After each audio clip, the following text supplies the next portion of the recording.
أوزع الورق على الأرض حولي كمن توزع ورق الحظ أو التارو. تلك إشارة أولى للتعرف إلى أنطونيو تابيس، وأحاول الدخول إلى هذا العالم الذي بدا لي للوهلة الأولى بالغ البساطة. 56 لوحة، 56 إشارة، 56 فكرة تملأ أرض الغرفة.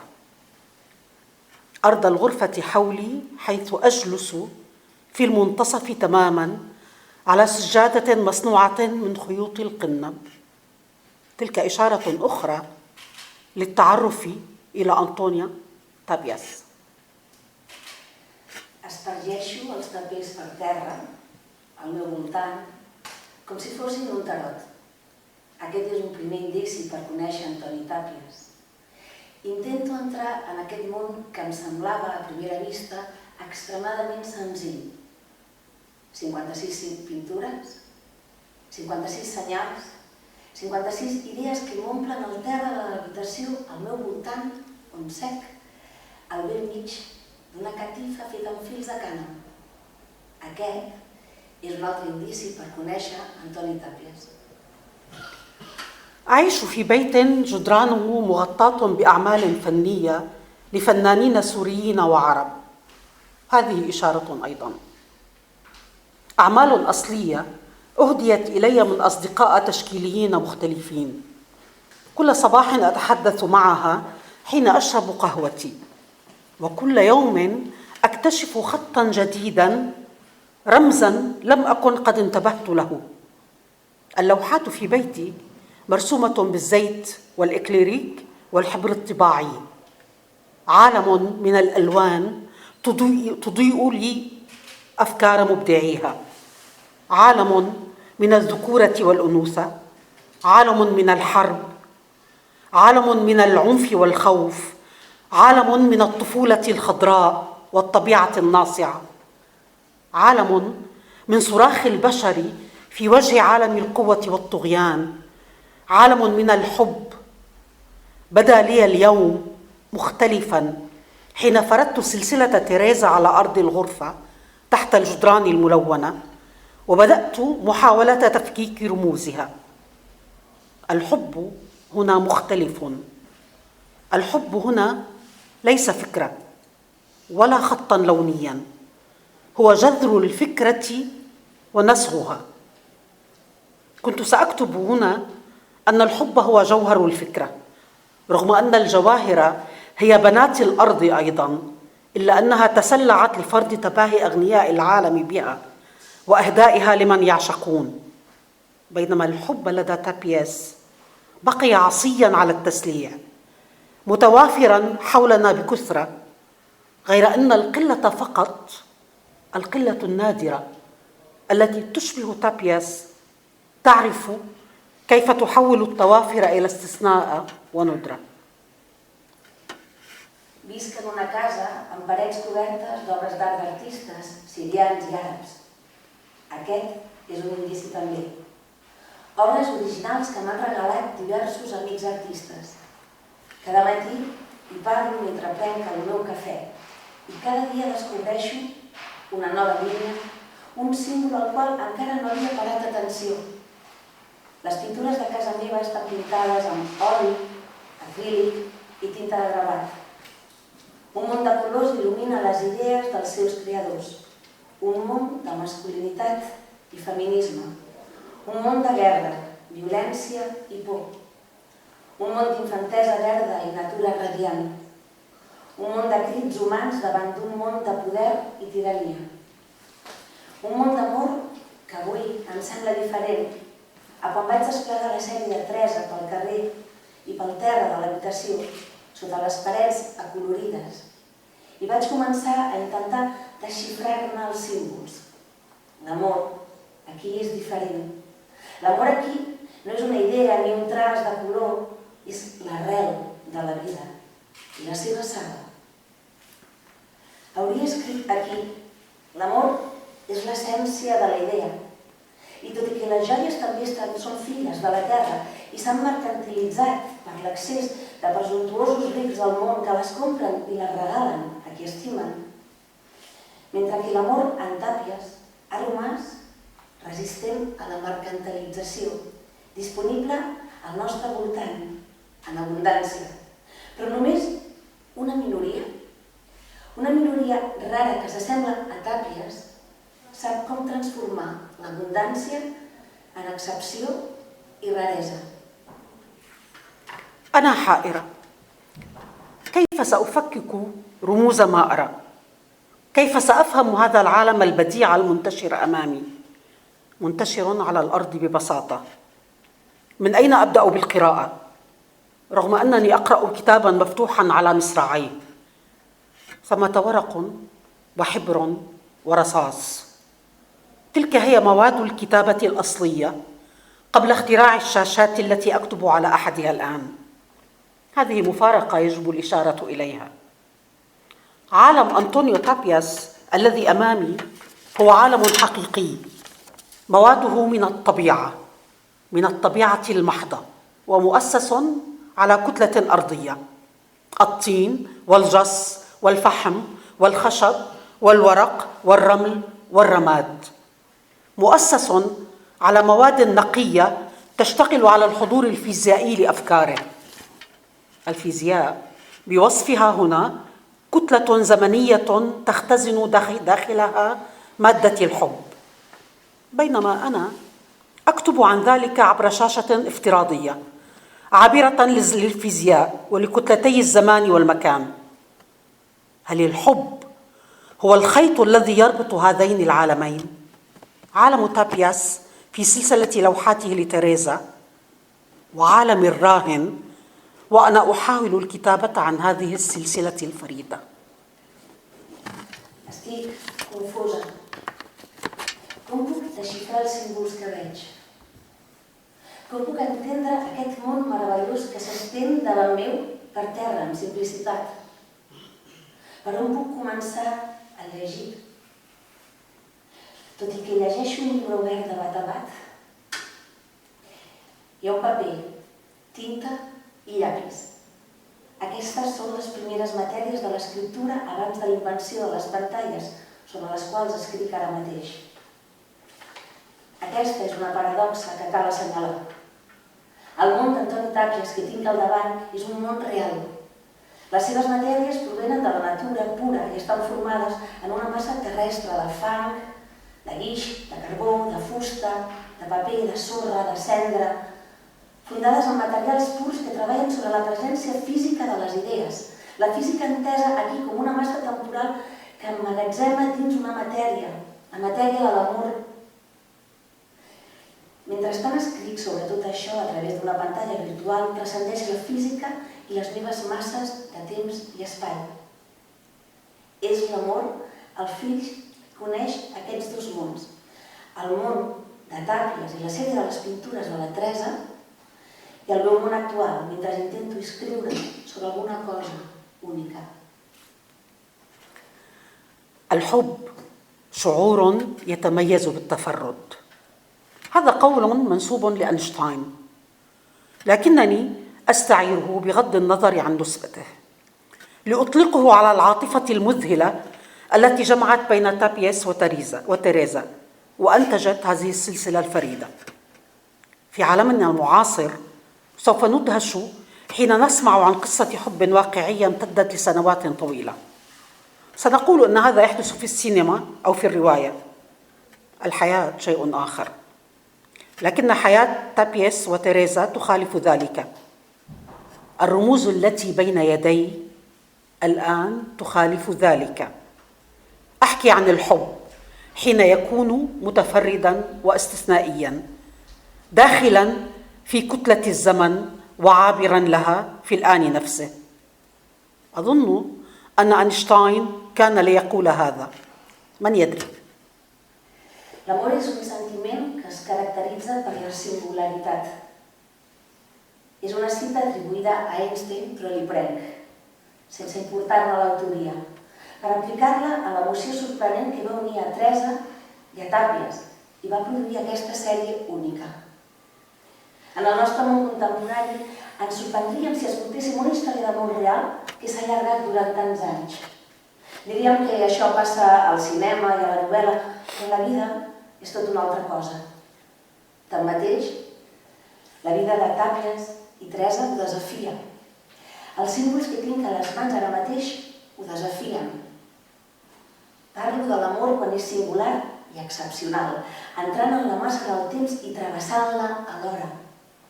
Crec que Ibsen ho diria així. Qui ho sap? في البدء كانت اللغة، لكن اللغة ليست مجرد مفردات، هي أيضا تاريخ طويل من الرسوم على جدران الكهوف والمعابد. هل كان البشري يحتاج للكلام؟ النظرة أحيانا لغة، والإشارة لغة، ورفة العين ورفة القلب وحركة الأصابع وميلان الجسد وطأطأة الرأس ومشقة القد وإماءة الوجه. الصمت لغة، والرمز لغة، والموسيقى لغة، وابتكار الصلصال لغة، الرسم لغة. أما البحث في باطن الأرض عن اللغة فهو الحب، هو الشعر أيضا. في اللحظة التي التقى فيها الحب والشعر خلق التصوف. التصوف هو ابن الأرض لا ابن السماء، الروح أيضا والجسد. السماء فكرة والأرض واقع. Al principi era la llengua, però la llengua no és només paraules, també és una llarga història de dibuixos a les parets de les coves i temples. Necessitava parlar l'humà. De vegades la mirada és llengua, el gest és llengua, el parpelleig dels ulls, el batec del cor, el moviment dels dits, la inclinació del cos, la inclinació del cap, la fatiga dels peus, l'èmfasi facial, el silenci és llengua, el símbol és llengua, la música és llengua, la creació de l'argila és llengua, el dibuix és llengua.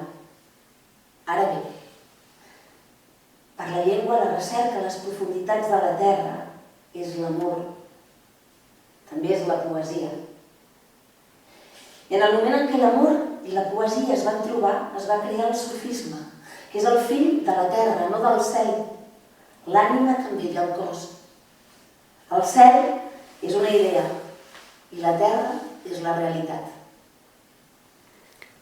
وقال لي: تعرفت إليك وما عرفتني، ذلك هو البعد. رآني قلبك وما رآني، ذلك هو البعد. إذا رأيتني فانظر إلي أكن بينك وبين الأشياء، وإذا لم ترني فنادني لأظهر لا لتراني، بل لأني أحب نداء أحبابي إلي. كما لو أن مقولة النفري هذه قالها في أعمال تابيس: أراها فأرى هذا اللمح والاختفاء، هي مرئية ومختفية، ظاهرة وباطنة، قريبة وبعيدة، ضاجة واضحة وغامضة، بسيطة وعميقة، سهلة وعصية. هل التجريد مستمد من عالم التصوف؟ لا يظهر هذا كثيرا لدى بيكاسو وكاندينسكي، لكنه شديد الوضوح لدى تابيس. الحب خالق الإبداع، الحب بالمفهوم التجريدي. يرسم تابيس رموزا وإشارات في عام 1966 ويسميها سلسلة تيريزا، وتحاول شاعرة سورية قراءتها في عام 2024، فتضع تحت كل لوحة عنوان واحد: تيريزا أنا أحبك. الحب مصدر الإبداع. I em va dir: et vaig conèixer i no em vas conèixer. Això és la distància. El teu cor em va veure i no em va veure. Això és la distància. Em veus? Mira, et trobaré entre tu i les coses. I si no em veus, crida'm perquè aparegui. I no per veure'm, sinó perquè m'agrada el crit dels meus éssers estimats. Com si aquesta afirmació de l'Eufària hagués estat dita en una de les obres de Tàpies. La veig, i en aquest bri, i en aquesta desaparició de lo visible, el que és ocult, el que es manifesta i s'oculta, el que és el propi lluny, el que és clar, misteriós, senzill, profund, fàcil, difícil. El concepte de l'abstracció prové del món del sofisme. No apareix gaire en Picasso i Kandinsky, però en Tàpies resulta molt clar. L'amor és el creador de la creativitat. L'amor en el seu concepte abstracte.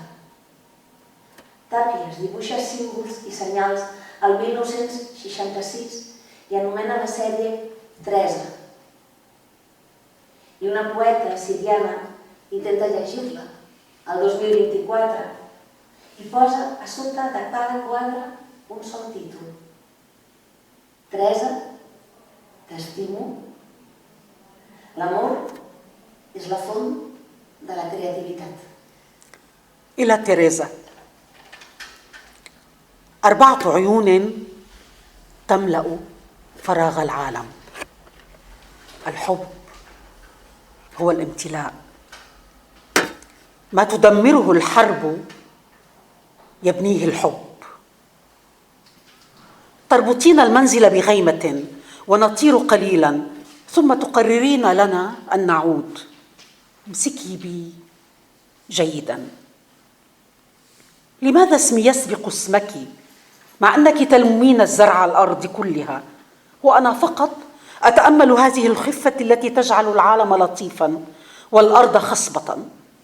أسميك حاصدة الزرع وأحبك أكثر. تنقذين روحي من ظلام الطغيان. 4 ulls omplen el buit del món. L'amor és omplir. Allò que la guerra destrueix, l'amor ho construeix. Uneixes la casa amb un núvol i volem una mica. Després decideixes que tornem. Agafa'm bé. Per què el meu nom va abans que el teu si tu recol·lectes la collita de la terra i jo només contemplo aquesta lleugeresa que fa el món agradable i la terra fèrtil? Et dic collidora i t'estimo més. Em salves l'ànima de la foscor de la tirania. عينك أم نافذة مفتوحة في عين العالم؟ تحيطين حياتي بالمياه أغرق فيها وتنقذيني. أنت الشيء وضده. تفككين حزني كما لو كنت تفككين خيوط الصوف المتشابكة. أنت السر الكامن خلف الطيف. El teu ull és una finestra oberta a l'ull del món. M'embolcalles la vida amb aigua, naufrago i em salves. Ets allò i el seu contrari. Desfàs la meva tristesa com si desfessis fils de llana enredats. Ets el secret amagat darrere de l'arc. سرب من الطيور يعبر كتالونيا ويغرد باسمك الجميل. احضنيني كملكة. هدهدي نومي كأم. خذي بيدي كصديقة. نامي في حضني كطفلتي الصغيرة. فنجان قهوة في الصباح. الصباح هو حيث تكونين. الجهات كلها تدل عليك. قلبك في قلبي وقلبي في قلبك وكل ما حولنا يدل عليك. تحت سماء كتالونيا الحرية معلق بين نهديك كسلسلة محكمة. هنا يعيش أنطونيو تابياس. Un ramat d'ocells travessa Catalunya i canta el teu bell nom. Abracen com una reina, ressolen per dormir com una mare, agafen la mà com una amiga, dormen als meus braços com la meva petita. Una tassa de cafè al matí és on ets tu. Tots els camins condueixen a tu. El teu cor és el meu cor i el meu cor és el teu cor i tot el que ens envolta condueix a tu. Sota el cel de Catalunya, la llibertat. Penjat entre els teus pits com una cadena ajustada. Aquí viu Antoni Tàpies. العقل والجسد، هذه حبيبتي. تنتبهين إلى كل شيء كما لو كنت بومة حكيمة تخاطرين بعينيك كي أرى. نحلم معا بفضاء من الطيور، أنت جناحي نحو الحلم. ثمن الحرية باهظ، لكنها على بعد 3 خطوات فقط. ثمن الحرية هو الدم. أنزف وأحبك، أغضب وأحبك، أثور وأحبك. العواصف كلها تقودني إليك. كنت أفكر بك فحدث هذا. كل الإشارات نحوك. تاء اسمك تحوي اللغة كلها. أشرب نخبك، نرتشف معا نخب كتالونيا. جسمك جذع تلك الصنوبرة العالية يتساقط عنه الثمر. أنا في الضباب، دعي فمك يرشدك إلي. أفكر بك فيحدث هذا. نواجه الظلام بالجنس. La ment i el cos, aquesta és la meva estimada. Et fixes en tot com si fossis un mussol savi, arrisques els teus ulls perquè jo hi vegi. Somiem junts amb aquest espai d'ocells i tu ets les meves ales cap al somni. El preu de la llibertat és alt, però està només a 3 passes. El preu de la llibertat és la sang. Em desagro i t'estimo. M'enfado i t'estimo. Em revolto i t'estimo. Totes les tempestes em porten a tu. Pensava en tu i va passar això. Tots els senyals em porten a tu. La teva T conté tota la llengua. Brindo per tu. Brindem per Catalunya. El teu cos és un tronc d'aquell alt pi que deixen els fruits. Estic dins la boira, deixa que la teva boca em guiï cap a tu.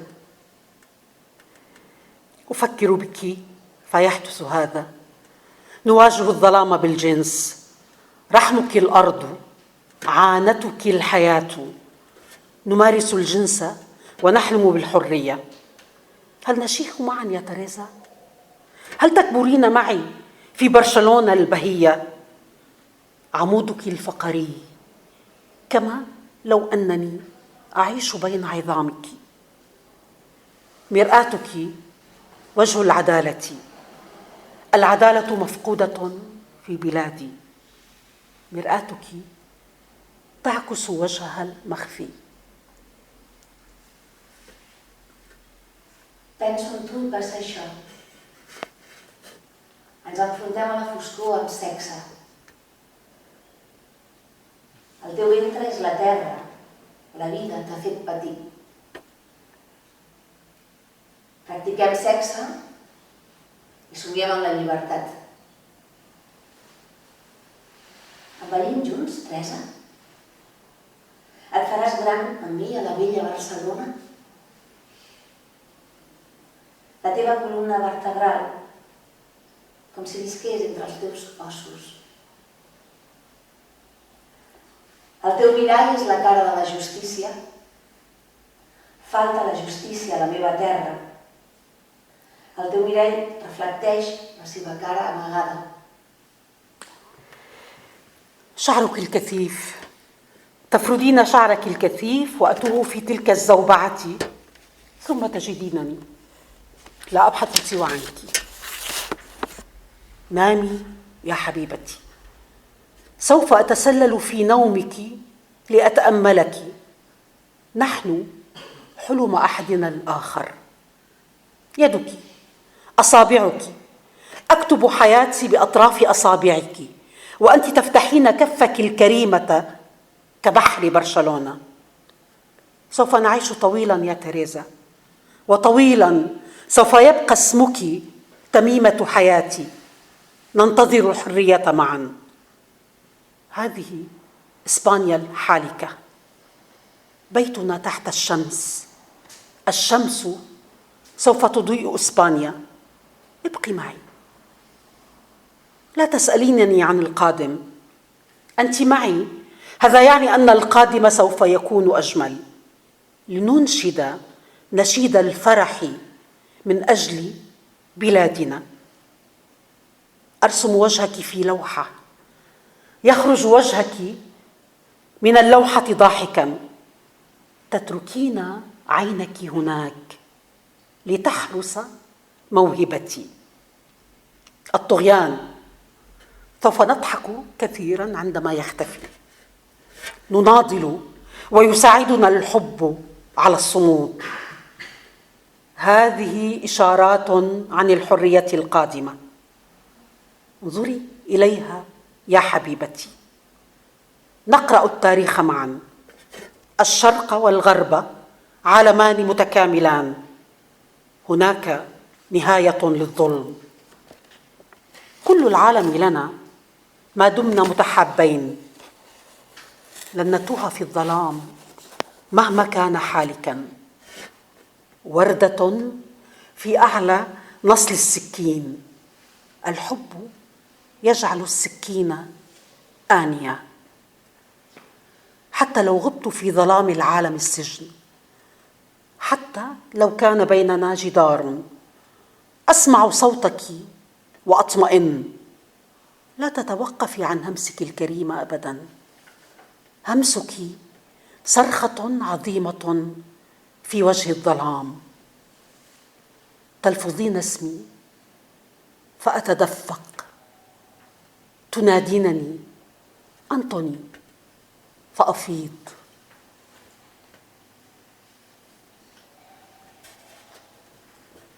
Els teus cabells densos. Allargues els teus cabells densos i em perdo en aquest remolí. Després em trobes i no busco res més que tu. Dorm, estimada. M'infiltraré en el teu somni per a contemplar-te. Som un somni l'un de l'altre.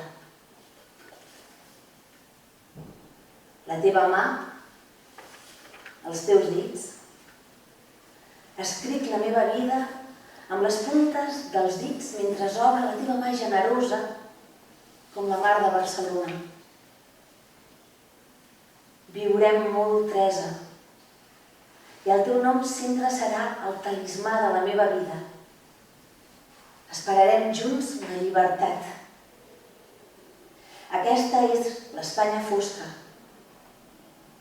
Casa nostra sota el sol. El sol il·luminarà Espanya. Queda't amb mi. No em preguntis pel futur. Si estàs amb mi, vol dir que el futur serà més bonic. Cantem l'himne de la joia per la nostra terra. pinto la teva cara en un quadre i la cara surt somrient. Deixes el teu ull allà per a protegir el meu talent.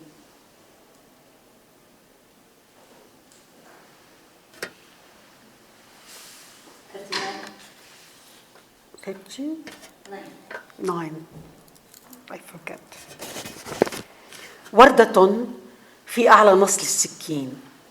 الحب يجعل السكين آنية. حتى لو غبت في ظلام العالم السجن، حتى لو كان بيننا جدار، أسمع صوتك وأطمئن. لا تتوقفي عن همسك الكريم أبدا. همسك صرخة عظيمة في وجه الظلام. تلفظين اسمي فأتدفق، تنادينني أنطوني فأفيض. نحمل الأرض معا ونمشي متداخلين. الكون ليس سوى نحن، يوجد الكون لأننا أحياء. يا لهذا الطائر الذي يغني في فمك، يا لهذا الحلم الذي يضحك في عينيك. بيتنا نحن، بيت العالم. العبي معي لعبة الحياة، نافذة مقلوبة، لكننا ما نزال نرى ما نريد. باب مغلق، بقع حمراء على الباب. الحرية قادمة. طيور تهرب من أقفاصها. الحرية حلمنا بهي. حبك لي هو حريتي. تضحكين فيتسع العالم. بحبر الحب أكتب اسمك في لوحتي. بحبر الكرم تكتبين اسمي في حياتك. الحرية لغتنا، بصمتنا المشتركة، بيتنا اللانهائي. الحرية مطر الحب، عقل، روح، جسد. تلك هي حبيبتي. أكتمل بك، تكتملين بي، تكتمل دائرة الحياة بنا ونتجدد. La tirania. Riurem molt quan desaparegui. Lluitarem i l'amor ens ajudarà a resistir. Aquests són senyals de la llibertat que ve. Mira-les, estimada. Llegim la història junts. L'Orient i l'Occident són complementaris. Hi ha un final per a la injustícia. El món és nostre mentre estiguem enamorats. No ens perdem en la foscor, per molt fosca que aquesta sigui. Una rosa al tall d'un ganivet. L'amor fa que el ganivet sigui un utensili. Fins i tot, si desapareixes en la foscor del món presó, fins i tot si hi ha un mur entre nosaltres, sento la teva veu i em tranquil·litzo. No deixis mai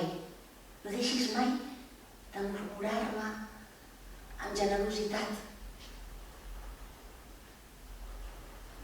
El teu murmuri és un gran crit contra la foscor.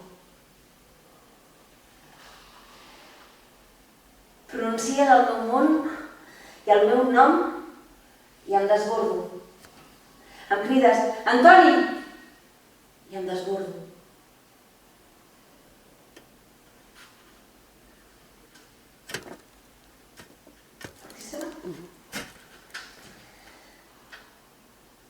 Fatim? Carreguem junts la terra i caminem entrellaçats. L'univers no és res més que nosaltres. L'univers existeix perquè estem vius. Oh, aquest ocell que canta a la teva boca, oh, aquest somni que riu als teus ulls. Casa nostra, la casa del món, juga amb mi el joc de la vida. La finestra cap per avall, però encara veiem el que volem. La porta tancada, les taques vermelles a la porta, arriba la llibertat. Ocells que s'escapen de les seves gàbies. La llibertat és el nostre vell somni. El teu amor per mi és la meva llibertat. Rius i el món s'eixampla. Amb la tinta de l'amor escric el teu nom al meu quadre. Amb la tinta de la vida escrius el meu nom a la teva vida. La llibertat és la nostra llengua, la nostra empremta conjunta, la nostra casa infinita. La llibertat és la pluja de l'amor. Ment, ànima i cos. Aquesta és la meva estimada. Em completo amb tu. Et completes amb mi. El cercle de la vida es completa amb nosaltres. I ens renovem. أبحث في باطن الأرض عن اللغة كي أحبك. أبحث في باطن الأرض عن اللغة كي أحبك. أبحث في باطن الأرض عن اللغة كي أحبك. أبحث في باطن الأرض عن اللغة كي أحبك. Busca el llenguatge a les profunditats de la terra perquè jo t'estimi.